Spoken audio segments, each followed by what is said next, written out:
Milán, 1978.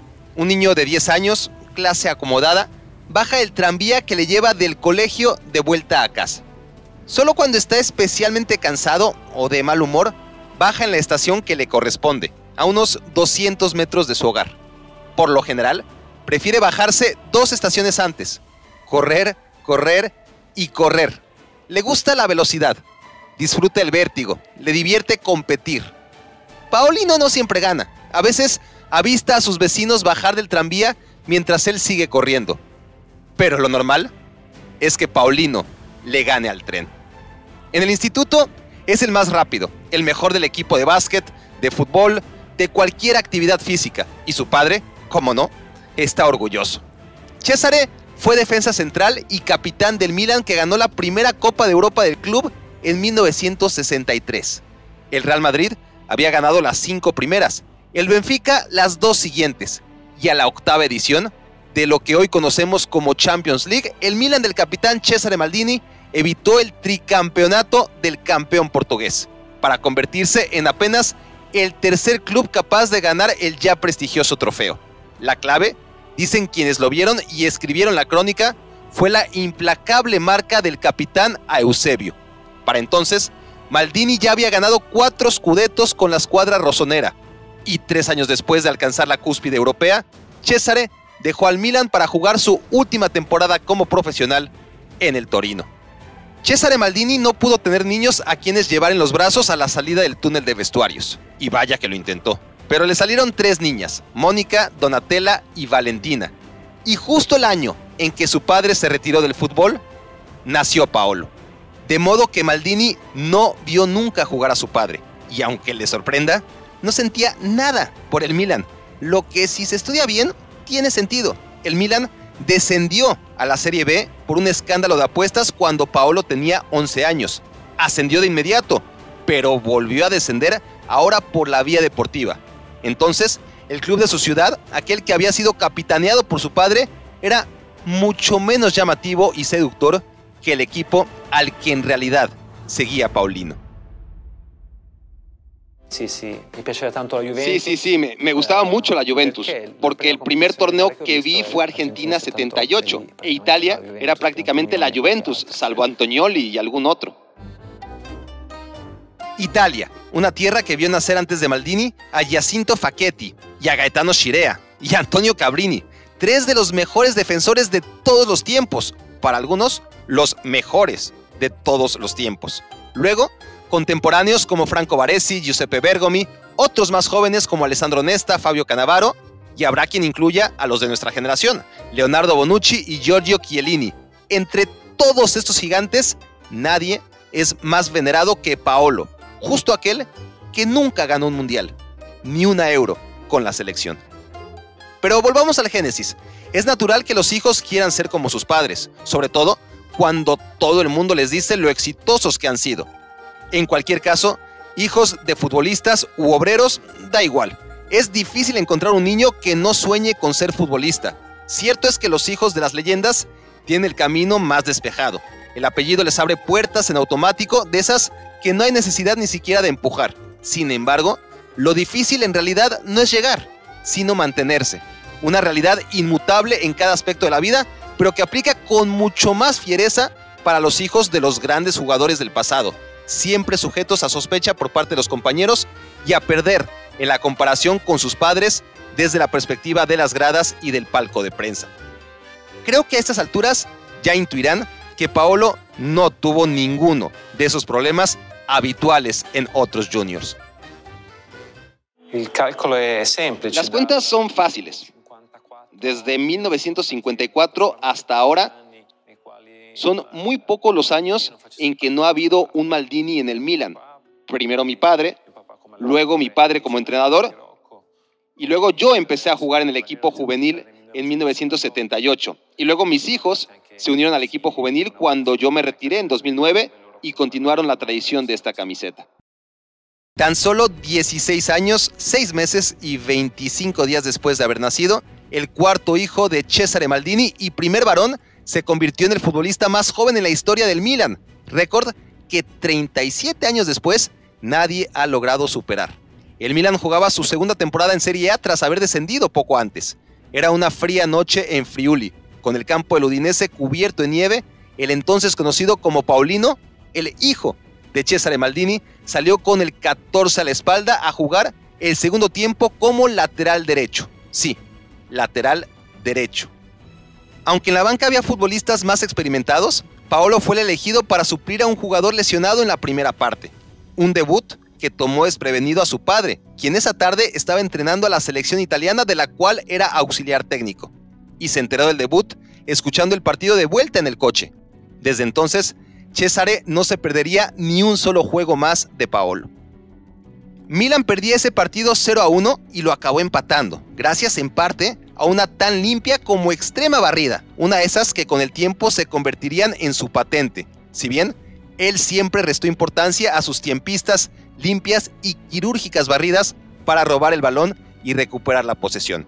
Si tengo que recurrir a una barrida, es que algo hice mal previamente, expuso siempre el perfeccionista defensor que anteponía una buena marca por sobre todas las cosas.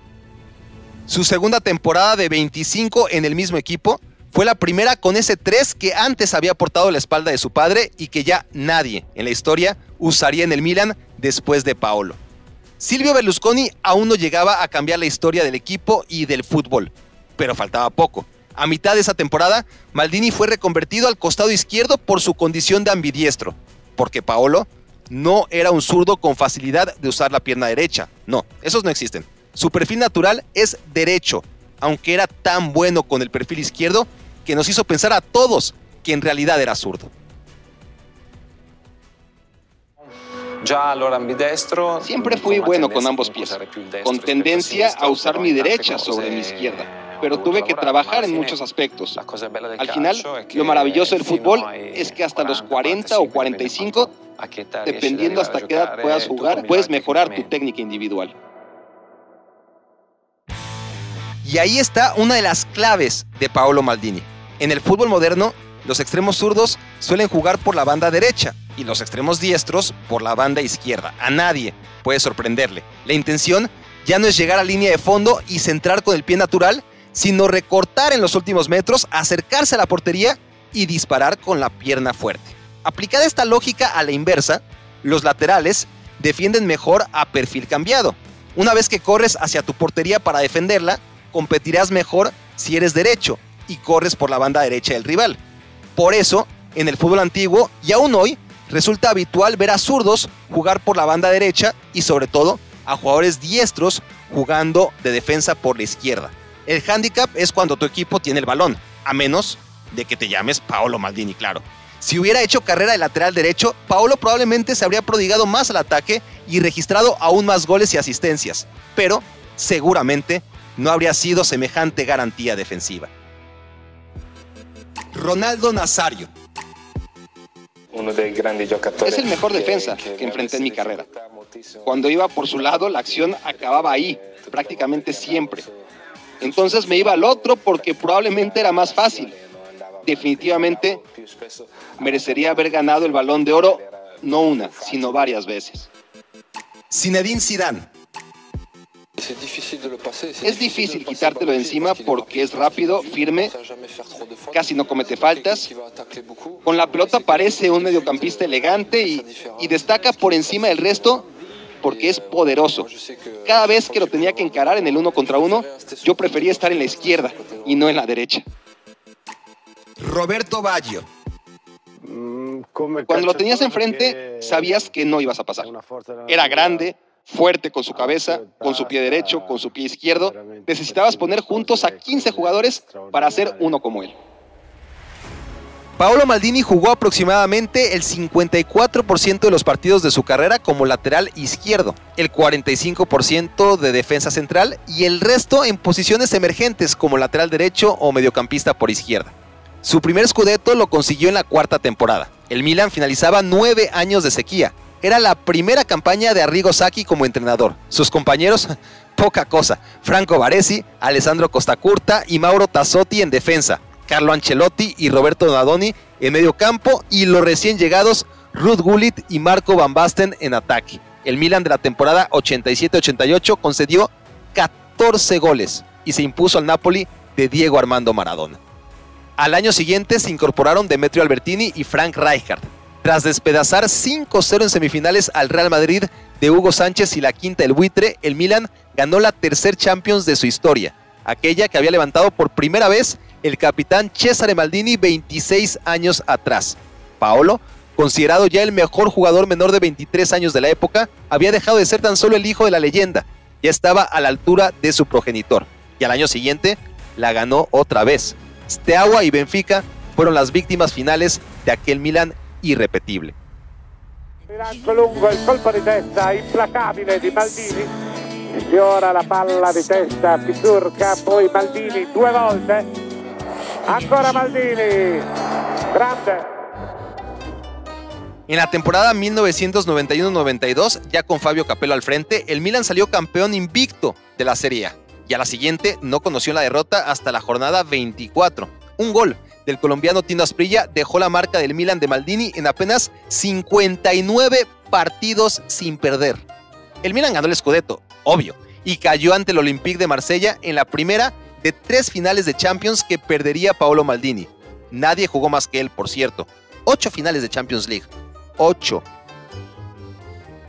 Pero aquí vamos apenas en la cuarta final. Estamos en 1994 cuando el Milan de Maldini, acompañado aún por Baresi, Costa Curta, Donadoni y Albertini, pero con Jean-Pierre Papin, Dejan Savicevic y Zvonimir Boban, reemplazando a los neerlandeses en las posiciones de ataque, ganó su tercer Scudetto consecutivo, aceptando apenas 15 goles en la temporada. Con semejante inercia, goleó 4-0 al Barcelona de Stoichkov, Romario y compañía en una final de Champions en la que el equipo dirigido por Johan Cruyff era inexplicablemente el gran favorito. Al final de ese año, Paolo Maldini fue tercer lugar en la votación al Balón de Oro. En 1995 perdió contra el Ajax, su segunda final de Champions League. Paradójicamente, justo el año en que el Milan no ganó ni Champions ni Liga, Paolo Maldini acabó segundo en las votaciones al FIFA World Player por detrás de George Weah. Tocco per Maldini, e il gol del Milan,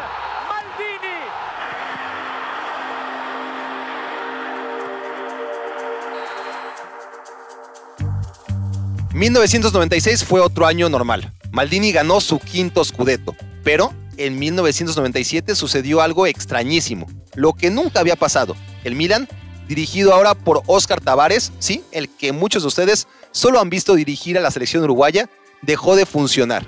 Quedó 11º en la Serie A, cayó eliminado en la fase de grupos de la Champions League y por primera vez en las 13 temporadas que ya llevaba en el primer equipo, la defensa comandada por Paolo Maldini y Franco Baresi promedió más de un gol en contra por partido. Franco, de 36 años, se retiró del fútbol después de aquella terrible temporada. Paolo, 7 años menor, lejos de entrar en la parte final de su carrera, apenas estaba justo en el ecuador de esta.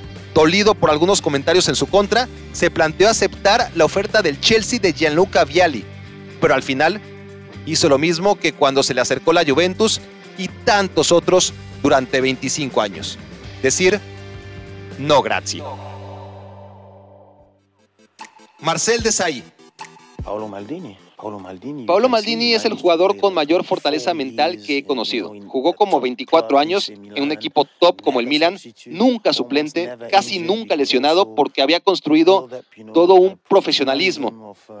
A veces la gente no sabe que la dieta, el sueño, la parte psicológica, el estiramiento, son muy importantes. Y él tenía un nivel demasiado alto de compromiso y preparación. Y estaba listo para lo que fuera. Listo para la vida normal, listo para entrevistas, prensa, estaba listo para publicidad y patrocinadores y estaba listo en la cancha. Combinaba todos los elementos que el jugador de fútbol necesita. Su vida paralela en la Nazionale contrasta con los éxitos arrolladores en el Milan. A los 19 años, Maldini fue titular en la Euro 1988. Italia llegó hasta semifinales. Para el Mundial del 90, Italia era anfitrión y gran favorito. Maldini, con un atípico número 7 en la espalda, el 3 le pertenecía al capitán Giuseppe Bergomi, y el resto de la saga mantuvieron su portería en 0 hasta semifinales, pero de nada sirvió el récord cuando perdieron en penales ante Argentina. Paolo Maldini acabó en el 11 ideal del Mundial, pero no pudo ganarlo. Lo bueno es que apenas tenía 21 años. En Estados Unidos jugó su segundo Mundial. A los 25 ya era el capitán de la selección italiana tras la lesión de Franco Baresi. Jugó en su posición natural de lateral por izquierda los 2 primeros partidos y el resto como defensa central. Su selección avanzó hasta la final contra Brasil, con la que cayó en penales. Otra vez Maldini fue un indiscutible en el 11 ideal del torneo y otra vez se quedó sin ganar la Copa del Mundo, condenado por los tiros penales. Francia 98 no fue diferente. Italia, dirigida por su padre Cesare, se defendió ante el anfitrión tan bien que mandó el partido a tiempos extra. Ahí, en Saint-Denis, donde un par de semanas después ganaría su primer Copa del Mundo, Francia tuvo que pasar primero por encima de la Italia de Maldini. Y lo hizo mediante la única forma posible, la misma de las 2 Copas del Mundo anteriores, el desempate en tiros penales. Llegó entonces la Euro 2000. Italia contra Países Bajos, semifinales. Otra vez empate, otra vez tiros penales. Pero esta vez, Paolo Maldini no iba a ser un simple testigo. El capitán no permitiría que los pies de otros le marginaran una vez más. Maldini se apuntó cuarto en la lista de lanzadores. Italia los había metido todos. Países Bajos solo había marcado 1. Si Paolo anotaba, Italia estaba en la final. Y Paolo... Il capitano sul dischetto contro Van der Sar, batte con il sinistro e Van der Sar para. Paolo falló. La maldición continuaba persiguiéndole. Pero no se preocupen, enseguida Países Bajos, especialista aún más que Italia en perder en tandas de penal, desaprovechó el perdón del capitán italiano. La Azzurra estaba en la final de la Euro, donde enfrentaría a Francia, y en tiempo extra, gol de oro de Trezeguet. Otra vez tan cerca. La Italia de Paolo Maldini naufragaba en la orilla. Era su tercera Euro, y por tercera vez, su premio de consolación fue integrar el 11 ideal del evento, igual que en los mundiales. Su última aventura en un gran torneo con la selección italiana ocurrió en el Mundial de Corea-Japón 2002. Fue la más corta de todas. Maldini venía de sufrir la primera lesión seria de toda su carrera, una ruptura parcial de ligamentos que lo dejó 4 meses inactivo. Se recuperó justo para el Mundial, pero Italia quedó fuera en octavos de final, cortesía del equipo local y del árbitro Byron Moreno. Y de AHN su apellido, el futbolista que al minuto 117 le ganó el salto a Maldini, quien jugaba ese partido de defensa central tras haber jugado como lateral en la fase de grupos. An remató a gol, clasificó a Corea a cuartos de final y evitó que Italia y Maldini se fueran otra vez a los irremediables penales. Pero el destino era el mismo, salvo que con 33 años, Paolo no volvería a jugar con su selección. Paradójicamente, sin ganar nunca el Mundial, y sin haber jugado 5 ediciones como un puñado de históricos sí lograron, Paolo sigue poseyendo el récord de más minutos disputados en la historia de los mundiales. En la más cruel de las ironías, Italia ganó la Copa del Mundo 4 años después, justo al primer intento post Paolo Maldini.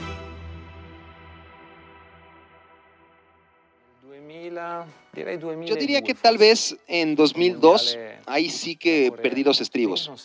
Después del Mundial de Corea, me sentí verdaderamente maltratado. Maltratado por la prensa, ¿no? Porque el respeto de mis compañeros siempre ha estado ahí. Entonces, la manera en que terminó el Mundial de 2002, con el árbitro Byron Moreno, una actuación desafortunada en un Mundial tan particular, el final de mi carrera con la selección me amargó mucho. Y recuerdo la última conferencia de prensa a un reportero que me dice, ¿no te sientes apenado? ¿No quieres ofrecer una pequeña disculpa? Y yo, ¿disculpa? O sea, después de tantos años, dime que he jugado mal y lo acepto. Pero, por favor, y fue mi último partido.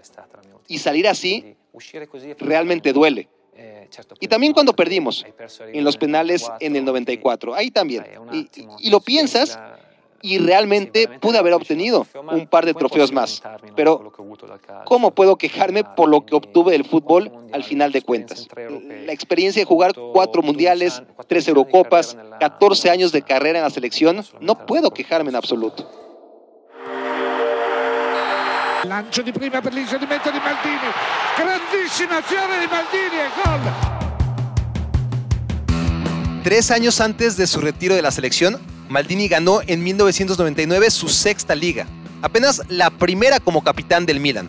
La cada vez más vieja guardia, Costacurta, Donadoni y Albertini, aún se mantenían con él en un equipo ahora liderado en ataque por Oliver Bierhoff y George Weah, bajo el mando de Alberto Zaccheroni. Pero el Milan de Maldini, ya en su versión veterano, no volvió a ser tan dominante como el Milan de la primera parte de su carrera. Eso en la Serie A, porque en Champions seguía siendo tan temible como siempre. Llegó Carlo Ancelotti a la dirección técnica, Clarence Seedorf, Rui Costa, Gennaro Gattuso y Andrea Pirlo al medio campo. Alessandro Nesta había reforzado con una capa de todavía más clase a la defensa. Y el 28 de mayo de 2003, justo el aniversario número 40 del día en que su padre levantó la primera Copa de Europa del Milan, ese día Paolo, en la posición de central como su padre, se dio el gusto de levantar su primera Champions League como capitán del equipo. Y ambos partidos, el suyo y el de Cesare, separados 40 años en el tiempo, fueron jugados en Inglaterra.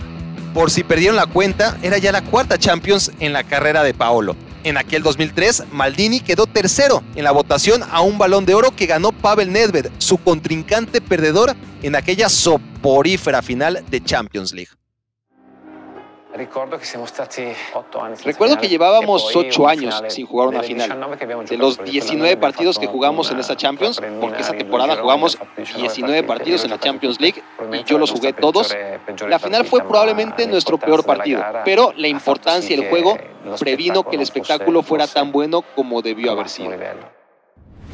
Dato curioso, en los partidos previos a aquella final contra la Juventus, ya con el Milan sin opciones de ganar la Serie A, Maldini y otras figuras recibieron descanso, por lo que el 10 de mayo de 2003, 18 años después de su debut, Maldini entró de cambio en un partido contra el Brescia y por segunda vez en su carrera, tras empezar en el banco de suplentes, entró al terreno de juego. Extrañeza que naturalmente ocurrió más conforme el retiro se acercaba, y aún así, en toda su larguísima trayectoria, Paolo Maldini entró de cambio solo 7 veces en partidos de liga.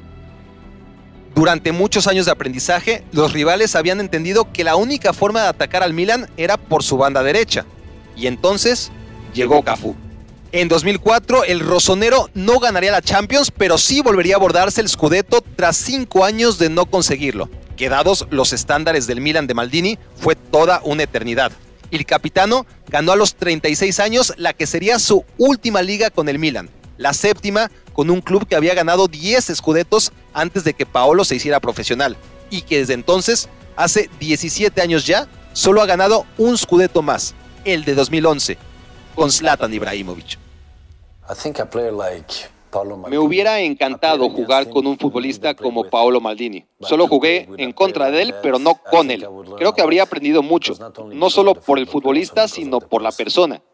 Siempre oí hablar cosas de él. Jugué contra él y no era fácil. Era muy inteligente y te marcaba como nadie. Tras ganar la Champions en 2003 y el Scudetto en 2004, el Milan se presentó en la final de Estambul como gran favorito a ganar la final de la Champions League, la 7ª de su historia. Hombre por hombre, libra por libra, probablemente era el mejor Milan de todos los tiempos y por ende, uno de los 11 más potentes en la historia del fútbol.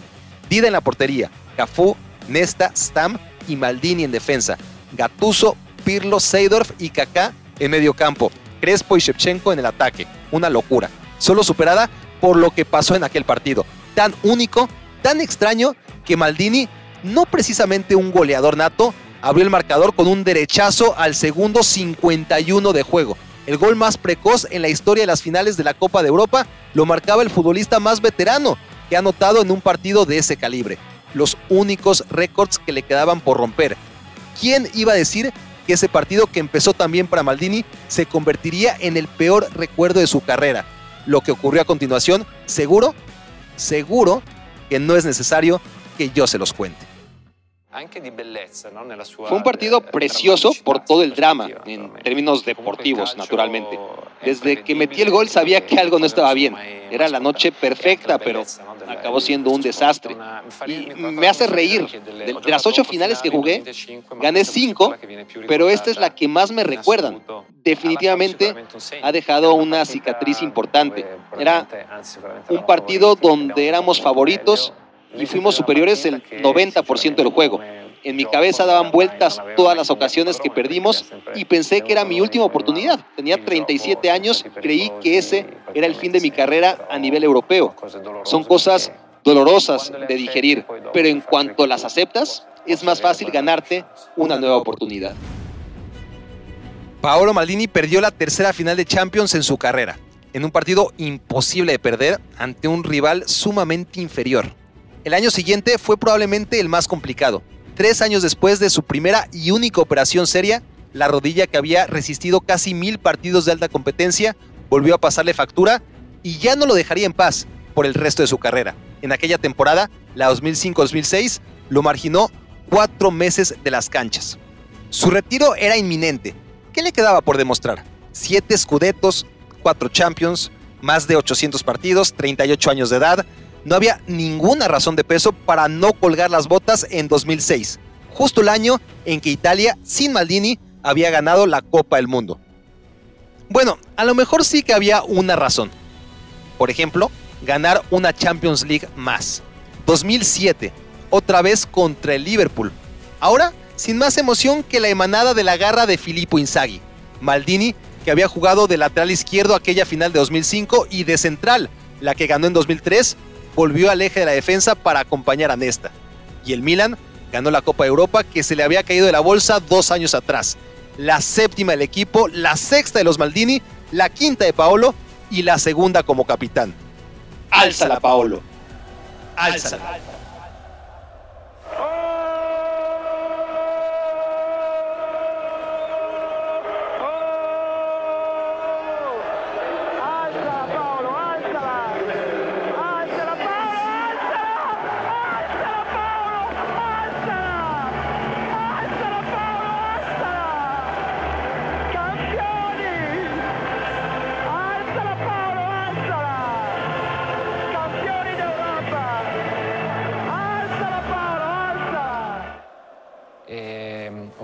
Tomé tantas medicinas para el dolor y analgésicos que sinceramente me acuerdo de muy pocas cosas del partido. Recuerdo el inicio, recuerdo el gol de Inzaghi, recuerdo el final y un poco de la fiesta.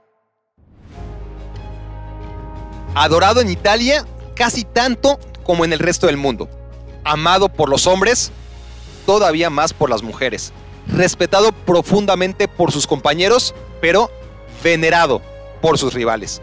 Valorado por sus afortunados contemporáneos e idealizado por las nuevas generaciones que no pudieron verlo jugar más que en YouTube. Jugador fiel de por vida a unos colores. 25 años. 25 años de trayectoria intachable dentro y fuera de la cancha. Sir Alex Ferguson. Sí, es un jugador al que quería tener aquí. Hablé con su padre y me dijo, yo jugué para el Milan y mi hijo va a jugar en el Milan y toda mi familia es Milan. Louis van Gaal. Era un futbolista muy guapo, porque también las mujeres lo quieren, y eso es bueno. Alto, guapo, inteligente, humilde, con facilidad de palabra, ambidiestro, rápido, fuerte, técnico, disciplinado, limpio, fiel, sinónimo de clase dentro y fuera del campo. Hay un punto en el que hasta los más grandes de la historia del fútbol dividen opiniones sobre dónde exactamente hay que colocarlos. Polarizan. No es el caso de Paolo Maldini, a quien es imposible no amar. ¿O sí? Bueno, quien conoce a profundidad la historia del Milan y su afición, sabe que Maldini nunca fue querido del todo por la curva sur de San Siro. ¿Por qué? Porque nunca les tuvo miedo, ni siquiera respeto. Maldini tiene memoria y no arrugaba con los más violentos. Cuando aquellos querían apretar al equipo en momentos de crisis, por ejemplo, tras la traumática derrota en aquella final de la Champions de 2005, Maldini se negó adoptar una actitud sumisa ante los ultras cuando estos esperaron al equipo para insultarlo en el aeropuerto. El capitán fue a encararlos. Él solo. Maldini encontraba inaceptable que chicos de 21 o 22 años le exigieran disculpas cuando él llevaba justo ese tiempo dando la vida por el club y siendo el principal afectado por los malos resultados. Ni siquiera tras 25 años de absoluta gloria, ese sector de aficionados buscó reconciliarse con Maldini el último día en San Siro. Sí, la bella despedida de Paolo Maldini fue amargada por culpa de los ultras del equipo, quienes, en plena vuelta olímpica de su capitán, sacaron una pancarta gigante enalteciendo la capitanía de Franco Baresi y echando en cara a Maldini el poco respeto que recibieron de su parte durante todos esos años de fricciones. Sinceramente fue una cosa que no me esperaba. Me tomó por un momento con la guardia baja, pero después lo pensé esa misma noche y lo que pasó fue algo que creo me alejó aún más de ese tipo del mundo, porque yo no soy como ellos y eso me hace feliz desde ese punto de vista. Lo que me hizo menos feliz, digamos que fue el después, el hecho de que la institución no dijera nada. Nadie tomó una posición dentro del club y pensar en ello no fue muy agradable. Pero al final fue el sello, ¿no? El sello de una carrera que siempre tuvo sus matices. Ricky Ortiz. He hecho infinidad de partidos de él, he visto infinidades de partidos de Maldini y siempre era una cuota de seguridad. Siempre digo, ¿no?, que el deportista, en este caso el futbolista, un ejemplo dentro y fuera de la cancha, merece el máximo premio. No haber capitán como él, ya no se ven, ya no, esa raza está en extinción. Paco Gabriel de Anda. Un tipo muy rápido, muy fuerte y muy bien trabajado desde niño. Todos sus conceptos defensivos eran perfectos. Sabía cuándo perseguir, sabía cuándo recorrer, sabía cuándo barrerse, sabía cuándo anticipar, sabía cuándo hacer una cobertura. Jared Borgetti. No era un jugador rudo, a pesar de su estatura y su corpulencia, jugaba en una posición regularmente de lateral por izquierdo, que tenía mucha llegada, que era técnico, que era pensante con el balón, y de esos jugadores que en lugar de utilizar la fuerza utilizaban la ubicación, la inteligencia para leer jugadas. No solo como futbolista, cualquier atleta. Maldini rompió con todo molde, fue el atleta perfecto, el futbolista perfecto. Era casi imposible pasarlo. Se cuidaba como ninguno. Su alimentación perfecta, su cuidado personal perfecto, por eso la longevidad. Un tipo dedicado 100% al fútbol. Además, bueno, también le tocó la época de la modernidad, donde ya los estudios de sangre, los estudios de laboratorio, el tipo de trabajo ya era dosificado, un análisis personalizado para hacer determinado tipo de trabajo, diferenciado, o sea, era una máquina. Paolo Maldini queda en la historia por ser un jugador fiel, un jugador leal dentro de la cancha y elegante para jugar, eso sería, ¿no? Enfrentarlo en esa ocasión, pues bueno, le tocó ser parte en una jugada que te puedo decir realmente no tenía mucho que hacer, porque el pase iba un poquito fuera de lo que sería una zona de remate. Lo que él hace es simplemente acompañarme. Claro, él no contó con que yo fuera a buscar el remate hacia la portería y sobre todo que me fuera a salir. Si hay un jugador que no puede estudiarse a través de la estadística, ese es Paolo Maldini. ¿Cuántas veces salvó a su equipo con una barrida tiempista? ¿Cuántos pases interceptó? ¿Cuántos balones robó? ¿Cuántos ataques inhibió por su sólida marca? ¿Cuántas pelotas rechazó? ¿En cuántos mano a mano se impuso? ¿Cuántos goles desvió? Nadie puede contar lo infinito. Lo que sí se puede contar, aunque es tardado, son sus partidos. 1028. Y sus tarjetas amarillas, 101. Esto es apenas una amonestación por cada 10 partidos jugados. Las rojas, eso es fácil de contar. 3 expulsiones en más de 1000 partidos y 25 años de carrera, siendo defensa, por si es necesario recalcarlo, a estas alturas del viaje. Como tal, anotó 39 goles y se le contaron 43 asistencias, pero ese es un dato que merece que alguien se tome el tiempo de revisar. Y son tantos partidos que nadie lo ha hecho, porque además ni siquiera es necesario. Maldini ya no puede ser más grande. Nunca ganó el Mundial, ni la Eurocopa, ni el Balón de Oro, ni el FIFA World Player, pero estuvo tan cerca durante tantos años que podemos concluir que Paolo Maldini fue mucho más grande que todo lo que no ganó. Ma sai che io sono il giocatore più perdente della storia. ¿Sabes que yo soy el jugador que más ha perdido en la historia? 3 finales de Champions, ¿ok? Una final de Supercopa Europea. 3 finales de Copa Intercontinental. Perdidas, ¿eh? Una final del Mundial, una final de la Euro, una semifinal del Mundial. Y podemos seguir, ¿eh? Pero tuve la fortuna de ganar tantas cosas que entonces veía estas finales perdidas como parte del juego y por lo tanto, sinceramente, acepté casi todo. Cuando en 2006 Marcello Lippi me llamó al Mundial, Paolo, ven, y yo, no, mister, también por respeto, por varios factores. Trapattoni me había llamado antes y le había dicho que no, y empecé a sentirme mal cuando vi que ganaron, y claro que estaba feliz. Pero me decía a mí mismo, es que eres un perdedor, sinceramente. Jugaste 4 mundiales seguidos, récord de minutos y partidos jugados en la Copa del Mundo. Pero así es la vida y hay que aceptar el resultado.